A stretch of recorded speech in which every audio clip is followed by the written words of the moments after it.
In 2005, one attorney did something no law school teaches. He took a client the entire world had already convicted, a man who had paid $23 million to settle a previous accusation, who had told a global television audience he shared his bed with children. And he didn't play defense. He played offense. He told 12 jurors, "I will prove to you that my client is innocent."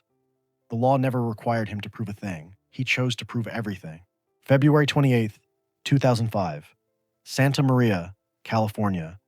A courthouse in a farming town of roughly 80,000 people, about 3 hours north of Los Angeles. The defendant is Michael Joseph Jackson, 46 years old. He has sold over 750 million records worldwide. He is one of the most recognizable human beings on the planet.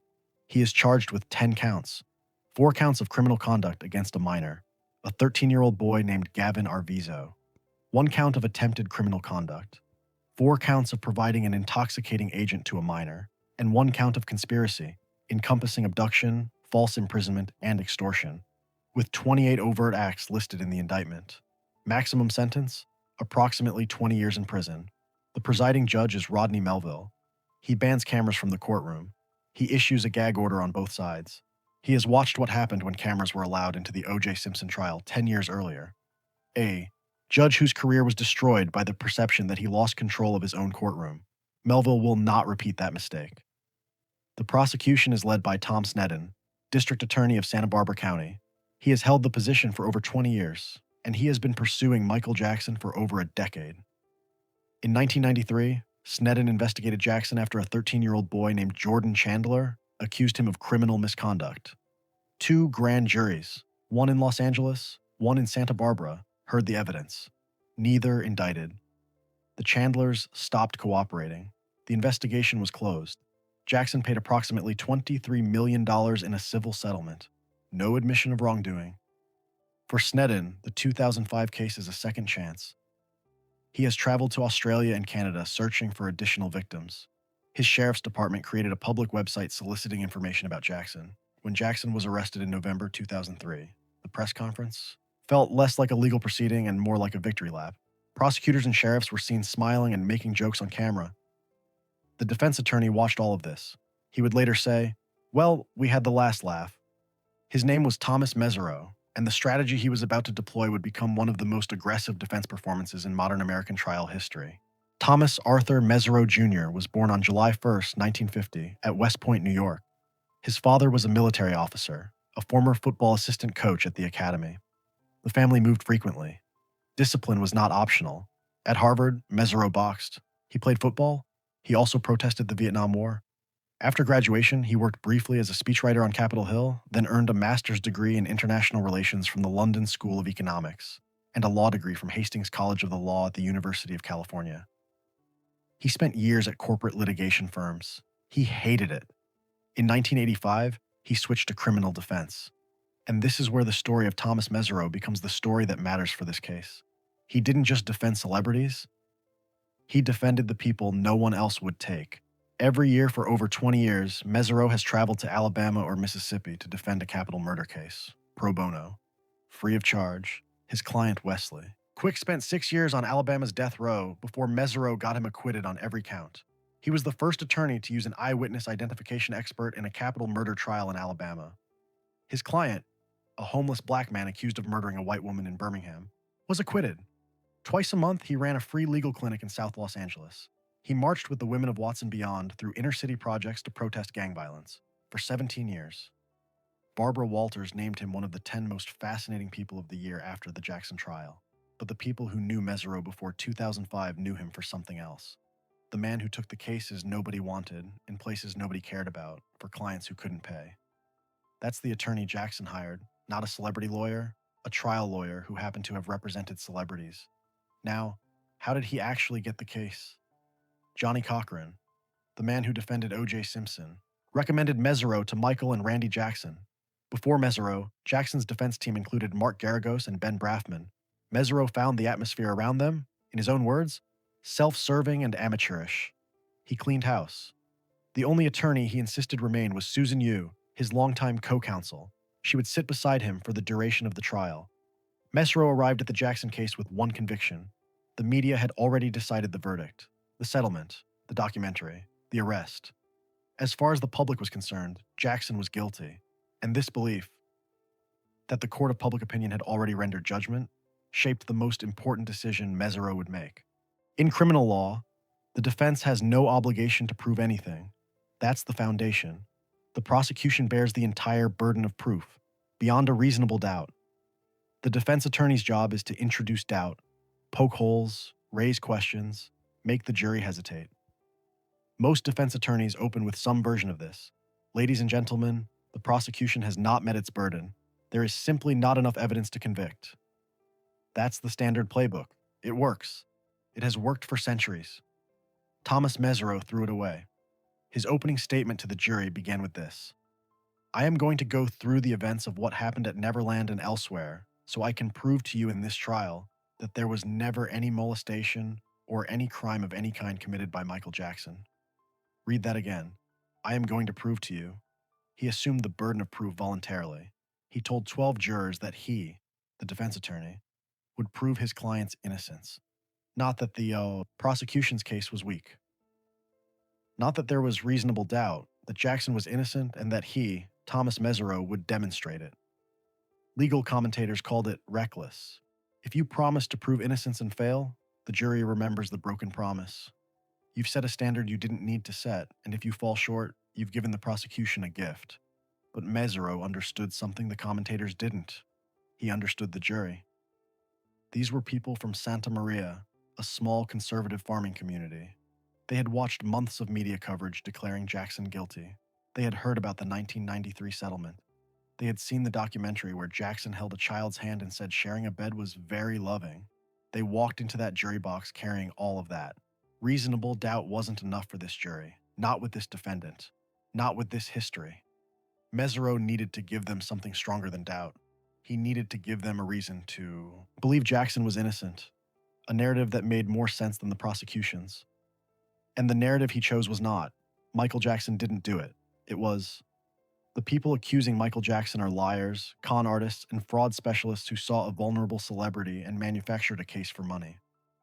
This is the doctrine legal scholars call prosecuting a defense, when the defense attorney effectively reverses the trial, putting the accusers and the prosecution's witnesses under the kind of scrutiny normally reserved for defendants. Last episode, we saw Leslie Abramson attempt to put the victims on trial in the Menendez case. She did it to explain the psychology of her clients. Mesereau did something different. He put the accusers on trial to destroy their credibility so completely that the prosecution's case would collapse under its own weight. The difference matters. Abramson was trying to explain why her clients committed a crime. Mesereau was trying to prove the crime never happened, and to do that, he needed to dismantle one family. 8 months before the trial began, Thomas Mesereau hired a private investigator named Scott Ross. Ross had previously worked the Robert Blake defense, the actor accused of murdering his wife. In that case, Ross had dug up so much damaging information about the victim, Bonnie Lee Backley, that the defense was able to argue other people had motives to kill her. Blake was acquitted. Mesereau gave Ross a single instruction. Ross later recalled it publicly. I want you to do to the mother what you did to Bonnie Lee Backley. The mother was Janet Arvizo, mother of the accuser, Gavin Arvizo. And by the time Ross was done, Janet Arvizo would become the prosecution's worst liability. Start with J.C. Penney. In 1998, 5 years before the Jackson case, the Arvizo family sued the department store chain. The allegation: after leaving the store with unpaid clothing, security guards detained the family in the parking lot. Janet Arvizo claimed the guards beat her, held her against her will, and sexually assaulted her. The family received a settlement of $152,000 from J.C. Penney and Tower Records. Mesereau peeled that settlement apart on the stand. He established that the day after the alleged beating, Janet returned to the same store and hugged employees. He showed that the sexual assault claim was not in the original complaint. It was added later, after the lawsuit was filed. He proved that in a sworn deposition for the J.C. Penney case, Star Arvizo, Gavin's brother, testified that his mother and father never fought. But in separate divorce proceedings, Janet accused her husband David of physically abusing the entire family for 17 years. Star admitted on the stand that he had lied under oath. That admission alone was devastating. If a witness lies in one proceeding, California jury instructions allow jurors to distrust everything else that witness says. Then came the welfare fraud. Janet Arvizo had concealed the $152,000 J.C. Penney settlement from Los Angeles County's welfare system. She continued collecting benefits she was no longer entitled to receive. Mesereau didn't just discover this. His team, through attorney Tony Capozzola, sent a full dossier on the fraud directly to the Los Angeles County District Attorney's Office. The timing was surgical. When Janet took the stand, she knew that a criminal referral about her welfare fraud was sitting on a prosecutor's desk. When the defense asked her about it, she invoked her Fifth Amendment right against self-incrimination in front of the jury. Now, the judge instructed the jury not to draw negative inferences from the Fifth Amendment invocation. But think about the optics. The prosecution's key witness, the mother of the boy who says he was molested, is refusing to answer questions about fraud under the constitutional protection normally associated with defendants. After the trial, Janet Arvizo was charged. She pleaded no contest to felony welfare fraud. She was ordered to perform 150 hours of community service and repay $8,600. Mesereau wasn't done. He revealed that Janet had used money from her son's cancer fundraising, donations solicited from celebrities by having Gavin call them directly, to pay for breast enhancement surgery and a tummy tuck. Then she told Jackson and others that she was destitute. He showed the jury how Janet had her children call Jay Leno, Chris Tucker, and George Lopez asking for money. Chris Tucker took the stand and described the family as manipulative. He said he had warned Jackson about them. His word, under oath, was cunning. Then Mesereau addressed Janet's actual testimony. She had spent 5 days on the stand. The New York Times described her testimony as rambling, incoherent, and at times combative. She snapped her fingers while addressing jurors directly. She told stories about Jackson, planning to send her family to Brazil, about leaving coded messages for people to find her. She claimed she had escaped from Neverland 3 times and returned voluntarily each time. Mesereau presented the receipts. During the period Janet claimed she was being held against her will at Neverland, she was taken on all expense-paid shopping sprees. Banana Republic, Gap, Abercrombie and Fitch, Wilson's House of Leather, spa treatments, a leg wax at a beauty salon, during what she described as a desperate attempt to reach her boyfriend for help. One legal commentator would later write, "If this is imprisonment, many overworked Americans may be moved to cry out, 'Imprison me too.'" Mesereau would summarize it in his closing argument with a single line addressed to the jury. "Ladies and gentlemen, yesterday I summed up for you a history of con artists, actors, and liars in the Arvizo family." After the verdict, jurors made clear how effective this was. One said the mother was a disaster. Another said she believed Janet was a scam artist. Juror Paulina Kakos told reporters, "It did make me feel that they were gold diggers." Mesereau had transformed the trial. It was no longer about what Michael Jackson did. It was about what the Arvizo family was. Now, here's the part most people miss about this trial. The prosecution didn't lose because Janet Arvizo was a bad witness. They lost because they chose to put her on the stand when they didn't have to. The conspiracy charge. Tom Sneddon's indictment included not just molestation charges, but conspiracy, alleging that Jackson and his associates had conspired to hold the Arvizo family captive at Neverland Ranch to force them to participate in a rebuttal video responding to the Martin Bashir documentary. The molestation charges didn't require Janet's testimony. Gavin could testify about what he says happened to him. The conspiracy charges, abduction, false imprisonment, extortion, required Janet. Michael Brennan, a clinical law professor at USC who followed the case closely, put it bluntly, "If your case is about an adult male molesting a male child, you put on that case." The conspiracy case was not necessary, and what it did was force the prosecution to put on the mother, who in turn was a disaster. This was the prosecution's unforced error. Sneddon overreached. He added charges that required witnesses who couldn't survive cross-examination. And Mesereau exploited every inch of that miscalculation. But the conspiracy charge wasn't the only place the prosecution overreached. Judge Melville allowed prosecutors to introduce testimony about past allegations against Jackson, so-called prior bad acts evidence, to establish a pattern of behavior.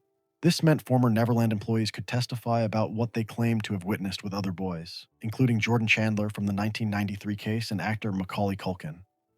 The prosecution called Ralph Chacon, a former security guard. He testified that he had seen Jackson performing oral sex on Chandler.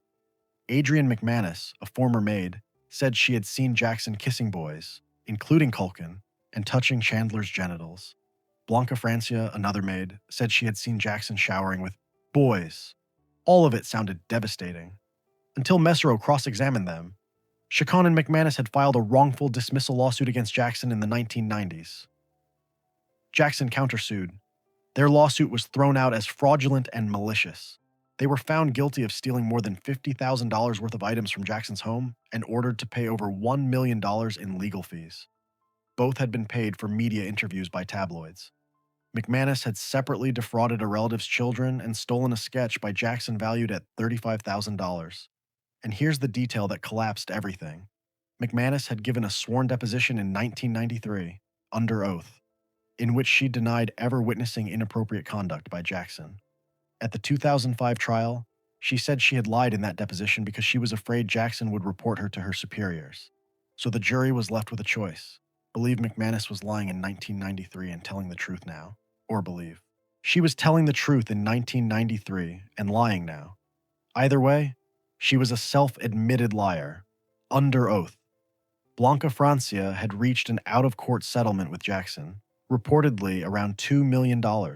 She had sold stories to the National Enquirer in hard copy.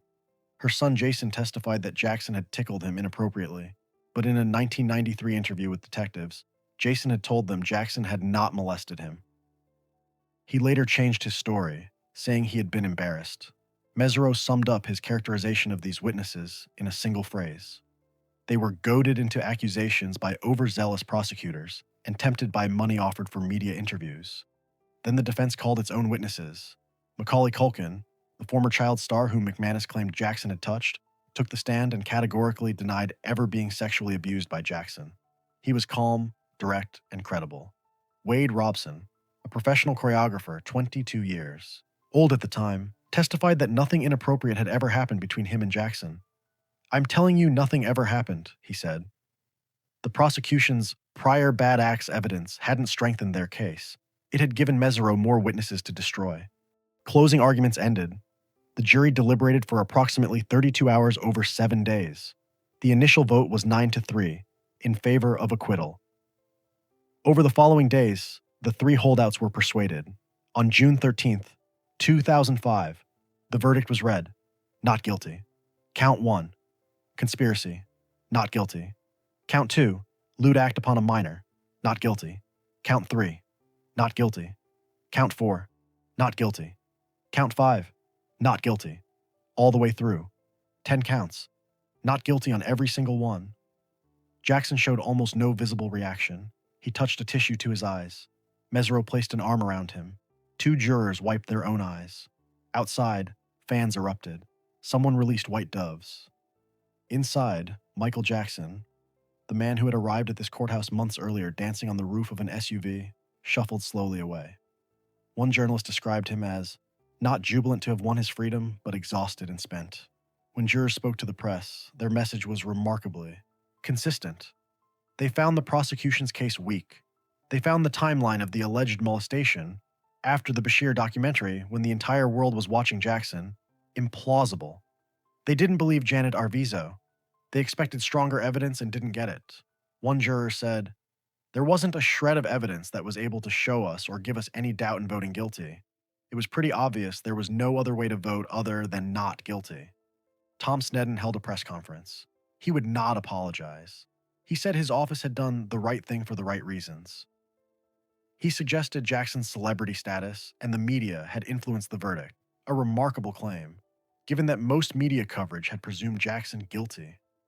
A fine law analysis published after the verdict concluded, this case never should have been brought in the first place. Acquittal is not the same as absolution. Michael Jackson never returned to Neverland Ranch. He told people it had been despoiled by police searches. He left the country, first Bahrain, then Ireland, then Las Vegas, then back to Los Angeles. Between 2006 and 2008, by a judge's later observation, Jackson earned not a penny from his image and likeness. He couldn't find sponsors, no merchandise deals, no brand partnerships. Despite selling out 50 concerts in London for his planned This Is It comeback tour. On June 25th, 2009, 4 years after his acquittal, Michael Jackson died from acute propofol and benzodiazepine intoxication, administered by his personal physician, Conrad Murray. He was 50 years old.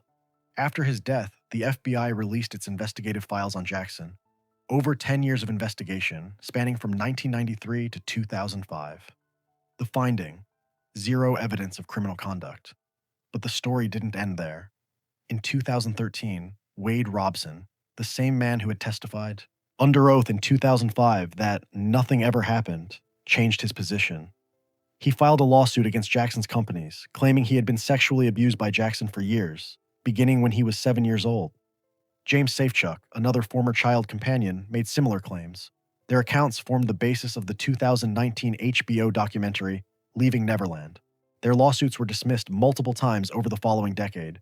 Then, in 2023, a California appeals court reversed course and ruled that the cases must go to trial.